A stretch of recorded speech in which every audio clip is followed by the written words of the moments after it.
The hostel let us camp out back, which might have been a mistake once the Midgies found us. They were relentless.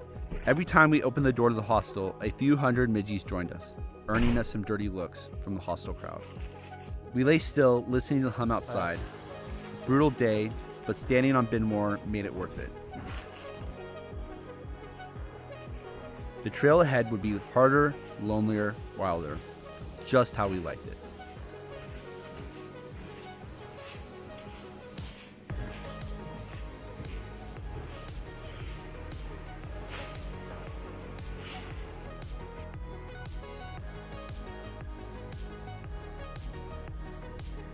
Midgie Challenge